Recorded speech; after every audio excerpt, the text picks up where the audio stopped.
and welcome to Myth Monsters. My name's Erin and I'll be your host for these little snack bite-sized podcasts on folklore and mythical monsters from around the world.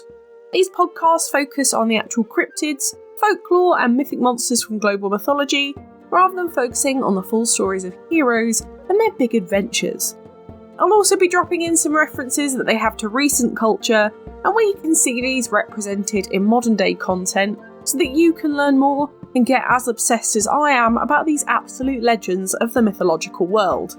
Happy June! Happy Pride Month! It's getting beautiful over here in the UK, although I will say we don't have AC in our homes, so I imagine it will soon become utterly unbearable in the coming weeks. I personally started a new job this week. If you didn't know, in my actual real life, I'm a tech support specialist for tech startups, which sounds really boring, but you know, it pays the bills and keeps my brain going outside of mythical beings. Speaking of which, this week we're not even looking at a myth monster. How terrible. I'm taking us to a fictional land where the monster is so well placed and described that it's mistaken for a real mythical monster. Now, if you love your Tolkien, this week will be your fave because we are covering orcs, from technically UK folklore and fictional mythology. Orcs are a really interesting creature to describe as there are a couple of different descriptions of them depending on where you're taking them from. We have to kind of talk about the fact that these monsters are basically purely fictional, and in fact aren't a myth monster at all if I'm being completely honest. But they are so massive in folklore and in the fantasy community too, that I kind of have to talk about them, and why shouldn't we? They're an awesome made up creature. There are technically two types of orc based on this idea of them being mainly created from one story and developed into another and continued on throughout the ages. The original orcs, we will be calling them the Tolkien Orcs, and later on it will be the Warcraft Orcs as the easiest way to identify them. Of course, I'll be focusing on Tolkien first as these are the original. Tolkien Orcs are described as goblin-like humanoid creatures that were hideous, animalistic and generally filthy. They were smaller in stature than most humans, but had large fangs and tusks, a variation of skin tones from bright white to dark as if burnt. They had an intense allergy to the sun and would avoid it at all costs, much like vampires. However, later on their cousin species Uruk-hai would be created to withstand the sunlight. There are also some records of half-orc, half-man beings who could also withstand the light. Don't ask me how these monstrosities came about. But how did orcs come about? So they were originally elves that were deformed, tortured, and forced into dark caves, turning them into the dark creatures we know, who cannibalised themselves and others, morphing into something so opposite to the species they originated from. They would keep their pointed ears and elongated limbs, but suffer horrendous deformities. They were, though, really crafty and generally quite clever. They were able to craft weapons, armour and machinery from metals and wood, and even craft tunnels and siege weapons if the mood took them. They were also still able to breed, and after the first orcs were created, they would sit out the wars of men in caves and mines, forming massive armies of cannibalistic, bloodlusting warriors, easily manipulated by the dark forces that linger there. They went on to be the largest race in the armies of the dark, serving the darker wizards and sorcerers, such as the ones we know, Sauron, Saruman. They were generally evil and sadistic, with a penchant for torture, whether they were serving someone or not. Depending on where they were from though, they would have differing languages. If they were from Mordor in the east, the heart of the Darklands, they would speak dark speech. If not, they would speak the common speech or Westron, meaning other races could also understand them, unlike the dark speech orcs who could only be understood by other evil races. So we have all this fantastic description from Tolkien, and we'll get on to how he got this idea for this horrible tainted race later on. However, the idea of orcs that you might have in your head might be a little bit different, and I'm going to call them Warcraft Orcs after the biggest and most popular franchise that uses them. Warcraft Orcs are described as huge, humanoid monsters who embrace a tribal-like culture. They were usually green-skinned and built like absolute tanks, usually using animal skin pelts and metal for armour, and animals such as wolves as mounts or even hunting companions. Although these orcs are bloodthirsty, they also have a desire to belong and live in peace to breed and live out their customs. They would still have the tusks, and their skin tones could actually vary from white, green, red, brown, but it would usually be a clan by clan species of orc. The Warcraft ones would of course come after the Tolkien Orcs, inspired by his creation of the former, and adjusting them to fit into tribal-based people. They would also eat the bodies of their enemy. However, it was rare that these orcs would cannibalise each other. They are also susceptible to dark magic. However, they can also operate outside of anyone else's control and live a peaceful clan-based life with their families and traditions. However, if they were exposed to dark magic, they would be considerably more aggressive. They were able to stand in the daylight and live in all types of environments, including in the frozen mountains, the humid jungles, the arid deserts, or even in tribal-style cities. They also got on with other races, just not human, and they spoke the common tongue as well as Orcish, which is interesting. It's a racial concept that we'll actually get into later. Orcs in this context are born and are naturally occurring. However, depending on the universe we're talking about, they are usually an invasive race, which also links back to the racial issue that I mentioned a bit ago. Both races, though, would favour wearing armour, be that animal pelts or metals, and they would usually wield polearms, swords, axes, maces or crossbows, usually very heavy weapons, and they would also man siege towers, stuff like that.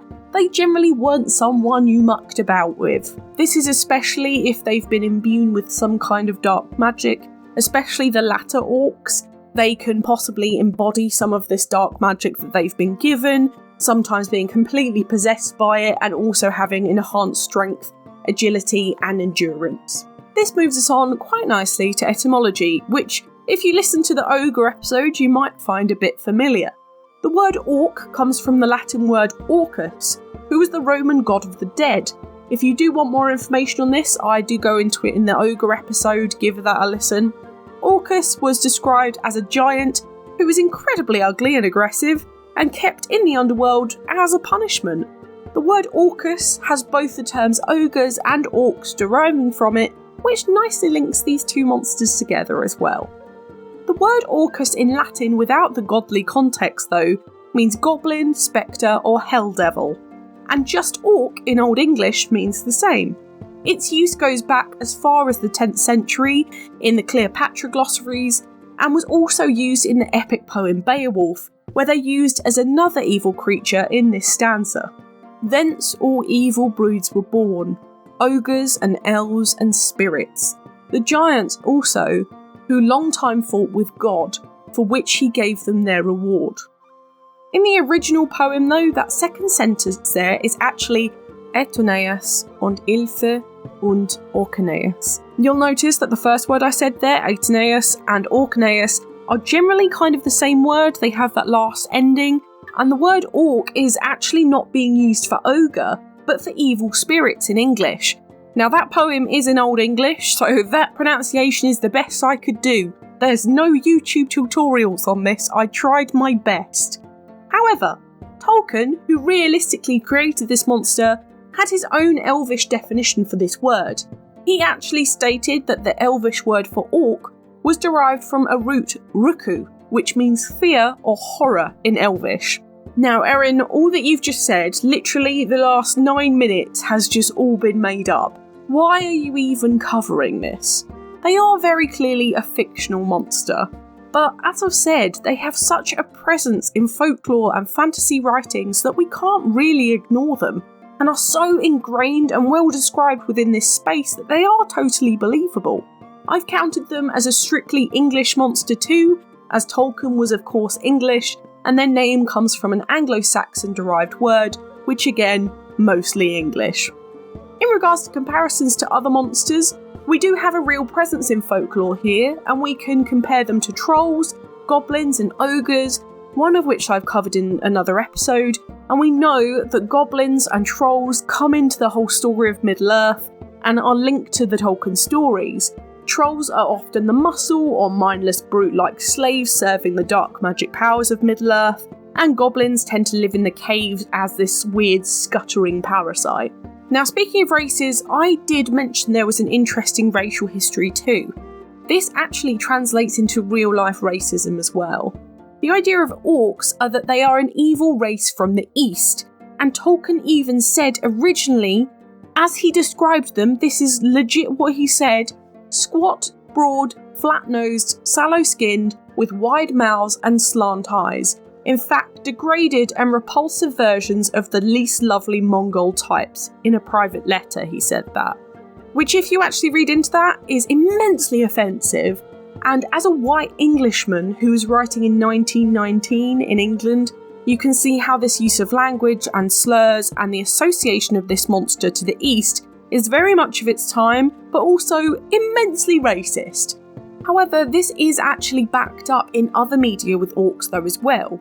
As I said with the Warcraft ones, they are usually described as an invasive race from elsewhere, which the original occupants of the land seem to racially discriminate against and attempt to push them out or alienate them with violence.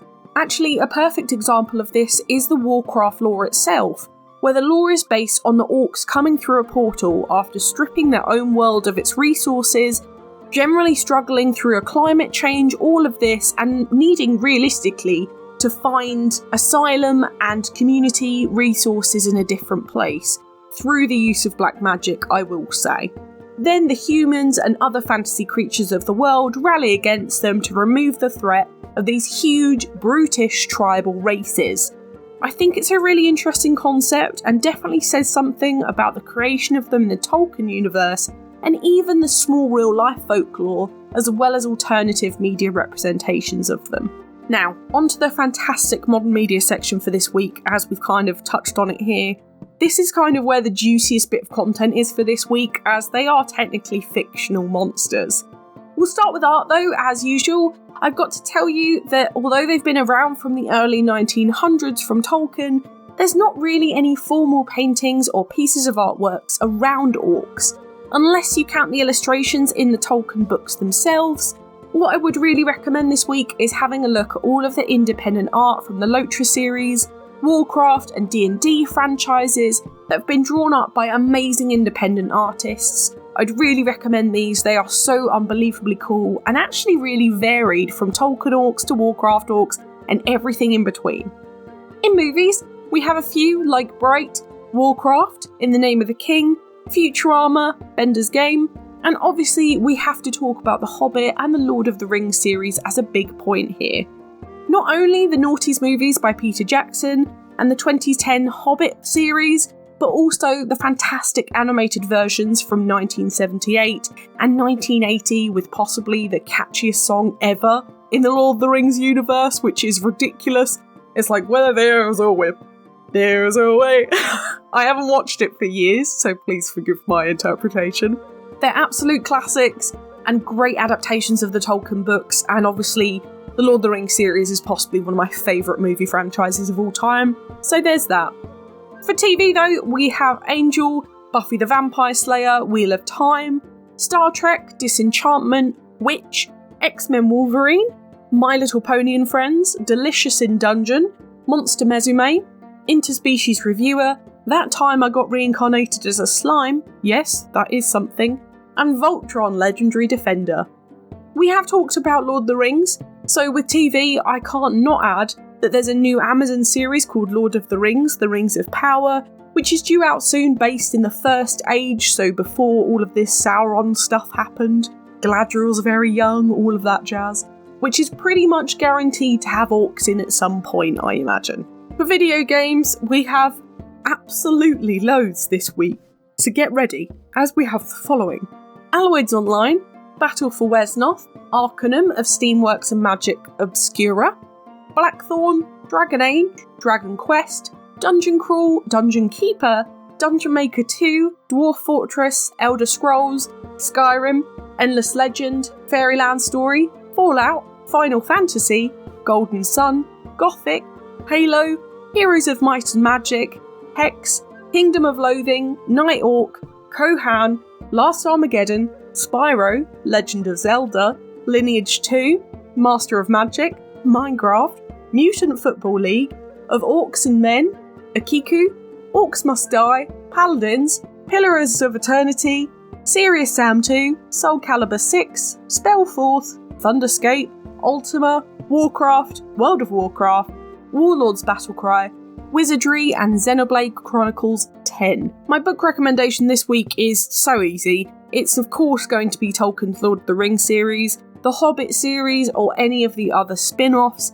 They're absolutely breathtaking books, but my warning to anyone willing to attempt to reading them is that Tolkien, as amazing as a writer as he was, takes about 6 pages to describe a grain of sand. So they are very long and tough reads. I will tell you very honestly, I have never read Lord of the Rings, even though it is possibly my favourite film franchise of all time, because I am genuinely scared of the books. They scare me. My parents have read them once. They are absolute mega fans.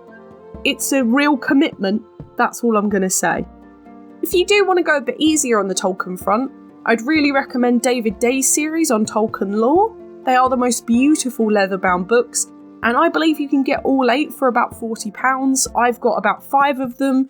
They have the most amazing illustrations and are certainly not as taxing as the actual Tolkien series. And it summarises the race, the dark powers, everything from hobbits to the ring wraiths, everything in between, all of the geography. There's an atlas version. They are fantastic books. I really, really recommend them, and they are a lot easier to read than the Tolkien series, as they are more factual. If you do want more fact stuff though, and not put yourself through any literature torture, have a read of Discover Orcs, Boggarts and Other Nasty Fantasy Creatures by AJ Sauter for a really great summary of British folklore monsters, especially some of those that are a bit fictional. Now it's time for Do I Think They Existed? Well, based on the fact that they are realistically a fictional race of monsters, I'm going to have to say no on this one.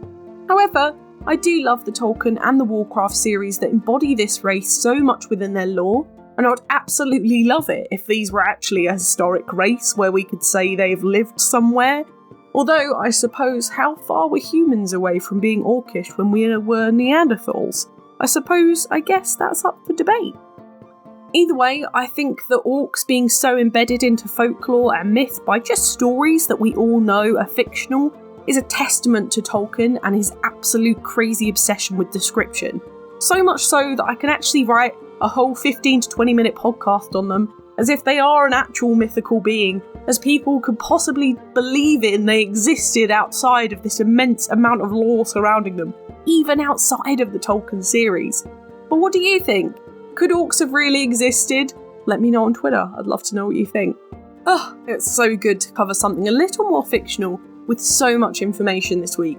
I must say that I managed to write this episode in about an hour, which usually takes me around 4 to 5 hours per episode, as there's so much content on them.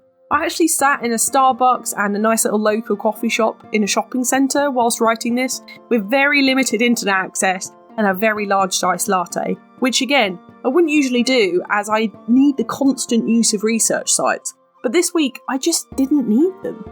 Next week though, I am, because we're heading back over to the US of A for the first time in a little while, and we're covering another folklore legend rather than looking at a mythical beast themselves. We're going to be looking at the haunting myth of the black-eyed children from US urban legend. Don't answer the door next Thursday for this one. For now, thank you so much for listening. It's been an absolute pleasure. If you enjoyed this podcast, please give it a rating on the service you are listening on. I've got the Twitter for any questions or suggestions on what monsters to cover next, and I'd really love to hear from you. The social media handles for TikTok, YouTube and Instagram are Myth Monsters Podcast, and the Twitter is Myth Monsters Pod.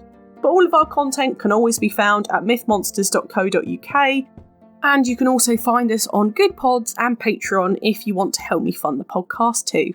But come join the fun, share this with your pals, they might love me as much as you do. For now, stay spooky. I'll see you later, babes.